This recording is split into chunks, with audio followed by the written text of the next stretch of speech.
Bank कर्मी के पत्नी की संदिग्ध परिस्थिति में मौत के बाद परिजनों ने शव को रोड पर रख किया बवाल, पुलिस ने किया बल प्रयोग। मुजफ्फरपुर जिले में बैंक कर्मी की 23 वर्षीय पत्नी निधि की संदिग्ध मौत मामले में बुधवार दोपहर को कल्याणी चौक पर जमकर बवाल हुआ। आक्रोशितों ने कल्याणी चौक सड़क को पूरी तरह जाम कर दिया। शव को सड़क पर रखकर हल्ला हंगामा करने लगे। इस दौरान आक्रोशितों ने सड़क पर टायर जलाकर प्रदर्शन करने लगे। हंगामा की सूचना पर पहुंची नगर थाने पुलिस ने आक्रोशितों को शांत करने की कोशिश की, लेकिन वे पुलिस की एक नहीं सुने, जिसके बाद पुलिस ने बल प्रयोग शुरू कर दिया। इस दौरान भीड़ को खाली कराने के लिए लाठीचार्ज भी की गई, जिसके बाद भीड़ को तीतर बितर कर दिया गया। वहीं हंगामा कर रहे कुछ लोगों को हिरासत में लिया गया है, जिसे थाने पर रखकर पूछताछ की जा रही है। इधर आक्रोशितों का कहना है कि विवाहिता को मार दिया गया, पति की गिरफ्तारी की मांग करने लगे। वहीं इस मामले में परिजनों ने कहा कि 8 माह पूर्व शादी धूमधाम से शादी की गई थी। परिवार में एकलौती बेटी थी। बताया गया कि शादी की कुछ दिनों के बाद से ही प्रताड़ित करना शुरू कर दिया गया था, साथ ही हमेशा मारपीट की जाने लगी। अंगूठी गुम होने पर उस पर बेचने का आरोप भी लगाया गया, जिसके बाद वह मायके आई। वहां से परिवार के तरफ से नई अंगूठी देकर भेजा गया। फिर पति समेत ससुराल वालों को काफी समझाया गया, लेकिन प्रताड़ना का दौर खत्म नहीं हुआ। इंटर के नामांकन को लेकर भी झंझट हुआ। पति उसे बिस्तर से उतारकर जूता से मारता था। ससुर हमेशा काटने की धमकी देता था।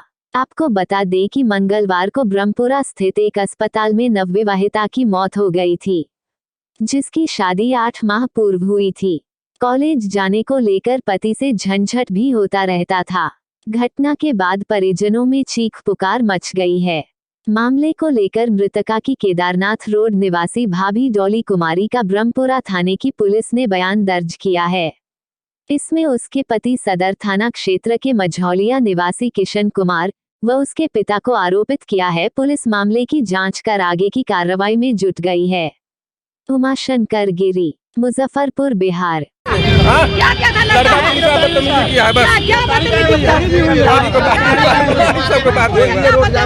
रोड जाम किया गया है, थाना को खबर नहीं है, एकदम नहीं है, किसी प्रकार के यहाँ गलत तत्व नहीं होगा। एक इनका भी ले लीजिए स्टेटमेंट। हो गया महिला है, स्थानीय केदारनाथ रोड की रहने वाली महिला है।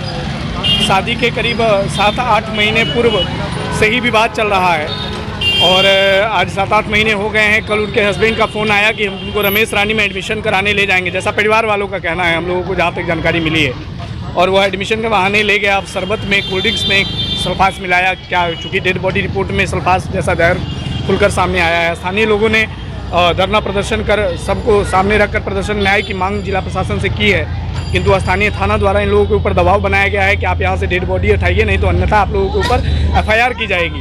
बॉडी को रख करके आप लोग आपसी राजनीति नहीं कीजिए। लेकिन कोई भाई अगर किसी भी बहन के साथ ऐसा घटना होता है तो हर भाई मजबूती के साथ खड़ा होगा। यह राजनीतिक मूल देना ऐसे कठिन स्थिति में स्थानीय थाना प्रशासन द्वारा इस तरह का विवादित बयान देना यह सदा अनुचित है। हम लोग स्थानीय लोगों के द्वारा यही और जिला प्रशासन से मांग है कि उस तीनों भाई को, जिसकी बहन गई है, जिनका जीवन समाप्त हुआ है, उनको न्याय मिले और दोषितों पर पूर्ण रूप से कार्रवाई हो।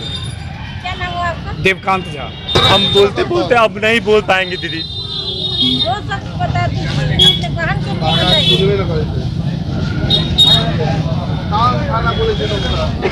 8 महीना पहले हम अपनी सिस्टर का शादी किए थे, बहुत शौक से, बहुत उम्मीद से। उसके बाद शादी के कुछ दिनों के बाद से उसको प्रताड़ित करने लगा लोग, किसी चीज़ों का, कभी अंगूठी को नाम को लेके, कभी किसी चीज़ों को नाम के लेके। उसका ससुर जो है कहता था कि मार मार के कुट्टी करके फेंक देंगे तुमको, डुमरी का तुम पहचानती नहीं हो। पूरा ससुराल वाला लोग कुछ नहीं कर पाएगा, मेरा एक भी रत्ती नहीं कर पाएगा। उसका पति जिस रात जिस घटना हुआ तो मैं उसके घर पर गया समझाने के लिए, काफ़ी हम लोगों में गहमा गहमी हुआ। उसका पति उस रात उसको बहुत लात से जूते से मारा। वो बेचारी तब भी नहीं बोली। रक्षाबंधन में वो आई थी रक्षा बांधने, क्या पता उसके मन में क्या चला था, सारा प्री प्लान करके आया था। रमेश रानी में इंटरमीडिएट में एडमिशन करने के बहाने बुलाया उसके बाद से वहाँ से जो है एडमिशन करवाया नहीं करवाया ये नहीं पता ना। हमारी मम्मी उतनी पढ़ी लिखी है, मम्मी भी गई, बोली कि दमादी घर चलिए, काहे रोडे रोडे आप जा रहे हैं, चलिए। बहुत जिद की, सारा सीसीटीवी वहाँ पे आसपास में होगा ही, सारा फुटेज में होगा, है ना। बहुत जिद की, नहीं गया। फिर मेरी बहन भी उसके पीछे पीछे मनाने के लिए चली गई, मेरा छोटा बच्चा भी लेते चला गया। उसके बाद वो शायद रेलवे स्टेशन के आसपास में ले गया और वहाँ पे हमारी बहन को पता ही नहीं है, कभी जीवन में सल्फास देखी भी नहीं होगी, और किसी भी लड़की को सल्फास इसी तरीके से तो नहीं मिल जाएगा।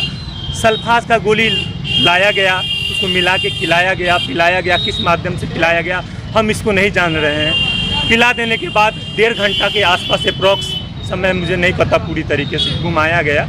घुमाने के बाद जहर पूरी तरीके से जब खिलने लगा तो मेरे दरवाजे के गेट पे जाके छोड़ दिया उसको। वो लड़खड़ाते मेरे घर में आई।